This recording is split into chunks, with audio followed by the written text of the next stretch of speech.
Вилюйский детский дом является сегодня старейшим в республике. С недавних пор детское учреждение переименовалось в Центр помощи детям-сиротам и детям, оставшимся без попечения родителей. Сегодня в ее стенах воспитываются 16 детей. Подробности в материале наших коллег.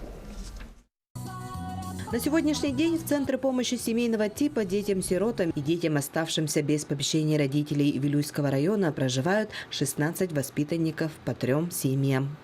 Оцениваем работу коллектива как хорошее, и действительно данное учреждение имеет большую, богатую историю. В 2020 году мы отметим все 90-летие, и этим выпускниками детского дома являются выдающиеся наши земляки.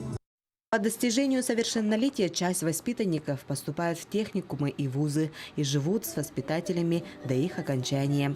Однако начало новой жизни вовсе не означает, что дети перестают быть частью семьи. Они по-прежнему любимы воспитателями, братьями и сестрами. Сначала приехала, было трудно, оторвали от своего родного города, от семьи, так казалось.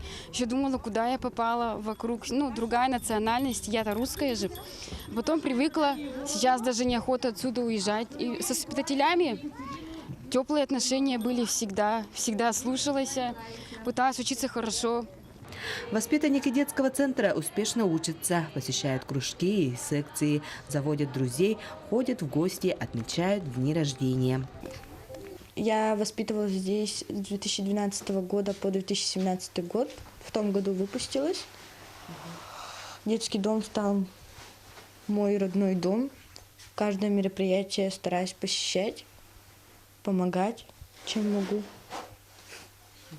К сожалению, судьба или стечение обстоятельств складывается так, что не каждый ребенок может испытать в своей жизни все радости семьи, своего дома.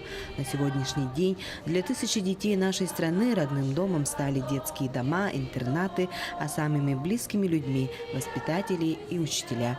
Анна Васильева, Никентий Колесов, Вилюйск.